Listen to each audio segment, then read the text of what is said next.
Hello दोस्तों, आज के इस वीडियो में हम लोग गुप्त वंश के बारे में पढ़ेंगे। इससे पहले वाले क्लास में हम लोगों ने सातवाहन वंश का टॉपिक कंप्लीट किया था। अगर अभी तक आपने वह वीडियो नहीं देखा है तो उसका लिंक आपको डिस्क्रिप्शन बॉक्स में मिल जाएगा। तो चलिए स्टार्ट करते हैं गुप्त वंश।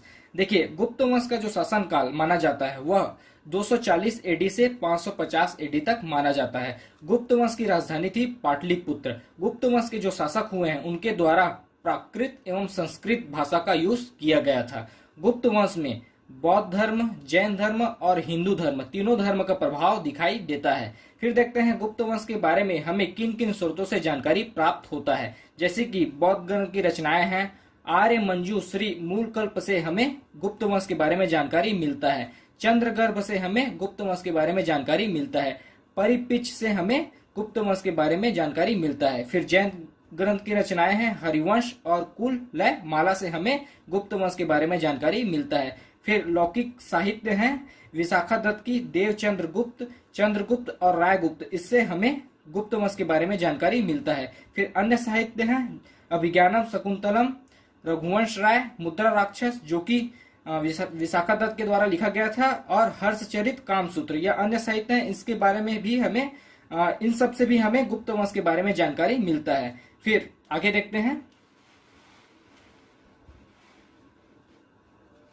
देखिए, इतिहासकार काशी प्रसाद जायसवाल के अनुसार गुप्त वैश्य थे जो पंजाब से आए थे। गुप्त वैश्य थे जो पंजाब से आए थे, इतिहासकार काशी प्रसाद जायसवाल के अनुसार। फिर गुप्त काल की स्थापत्य कला देखते हैं। देखिए, गुप्त काल में कला, विज्ञान और साहित्य में अत्यधिक समृद्ध था। गुप्त काल कला, विज्ञान और साहित्य में अत्यधिक समृद्ध था। इस काल को मंदिर, वास्तुकला एवं मूर्तिकला का उत्कृष्ट काल कहा जाता है।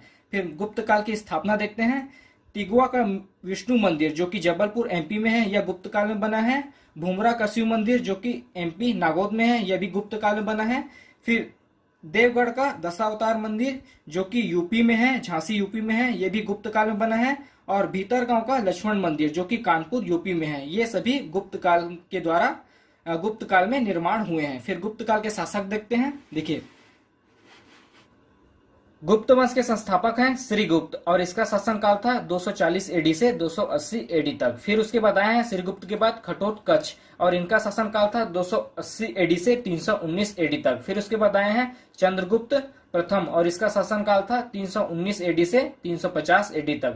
फिर उसके बाद आए हैं समुद्रगुप्त और इसका शासन काल था 350 एडी से 375 एडी तक। फिर उसके बाद आए हैं रामगुप्त, इसका शासन काल केवल 1 वर्ष का था, 375 एडी में ही इनका शासन का अंत हुआ। फिर उसके बाद आए हैं चंद्रगुप्त द्वितीय और इसका शासन काल था 375 एडी से 415 एडी तक। फिर उसके बाद आए हैं कुमारगुप्त और इसका शासन काल था 415 एडी से 455 एडी तक। फिर उसके बाद आए स्कंदगुप्त और इसका शासन काल था 455 एडी से 467 एडी तक। फिर उसके बाद आए हैं भानुगुप्त, फिर विष्णुगुप्त। विष्णुगुप्त इनके अंतिम शासक हैं और इसके शासन का अंत हुआ था 550 एडी में। इन दोनों के बारे में एग्जैक्ट डाटा हमें प्राप्त नहीं होता है। देखिए, गुप्त वंश के संस्थापक थे श्रीगुप्त और अंतिम शासक हैं विष्णुगुप्त। इन सभी शासकों के बारे में हम लोग आने वाले वीडियो में पढ़ेंगे। देखिए, मैंने सभी शासकों का सिंगल नाम बताया है। इन्हें इतिहास में और भी नामों से जाना जाता है, तो आप थोड़ा सा कंफ्यूज मत होना क्योंकि आने वाले समय में इनका और नाम भी बताऊंगा। तो ये इनका शासन क्रम है गुप्त काल का।